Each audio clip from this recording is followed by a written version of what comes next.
Bienvenue sur Monde Actus. Ici, nous vous informons en temps réel de l'actualité du monde entier.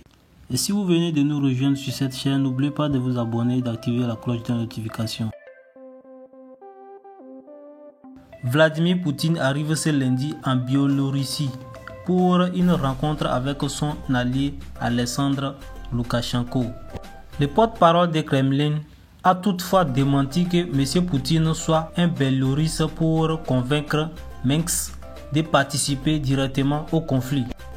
Également ce lundi, le gouvernement canadien a annoncé avoir entamé le début d'un processus visant à saisir 26 millions de dollars d'une société détenue par l'oligarque russe Roman sous le coup des sanctions en représailles de l'invasion de l'Ukraine par Moscou. Plusieurs pays occidentaux ont déjà saisi des yachts et gelé des activités liées à des oligarques russes afin de faire pression sur Vladimir Poutine et son entourage, mais c'est la première fois que le Canada utilise de telles mesures, a dit le gouvernement du Canada dans un communiqué. Du niveau économique, les ministres de l'Union européenne conviennent d'un plafonnement du prix du gaz, déclare le président tchèque. En outre, selon un document consulté par l'agence Reuters, le plafonnement des prix sera déclenché si le prix des contrats mensuels sur les marchés gaziers de référence TTF dépasse 180 €. Ce plafonnement du prix du gaz destiné à lutter contre la flambée des prix de l'énergie qui faisait l'objet d'après tractation depuis des semaines s'applique à partir du 15 février.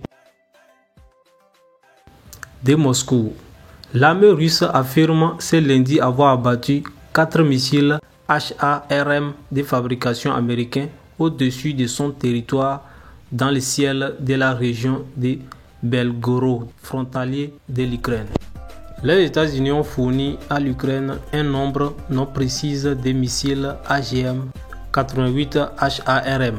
Ce type d'armement a été déployé pour la première fois en 1984 et a une portée de plus de 48 km. Ils sont conçus pour cibler les systèmes de défense anti-aérienne.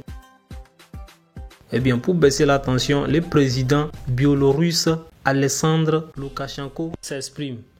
La Russie et la Biélorussie sont ouverts au dialogue avec les autres États, y compris l'Europe, assure le président biélorusse Alexandre Loukachenko au début de sa rencontre avec son homologue russe Vladimir Poutine, selon des images retransmises à la télévision russe. M. Loukachenko a toutefois appelé les Occidentaux à écouter la voix de la raison et à une coopération plus étroite avec Moscou au vu des temps difficiles actuels. M. Poutine lui a évoqué des questions de coopération économique entre les deux pays avant que les retransmissions ne soient interrompues.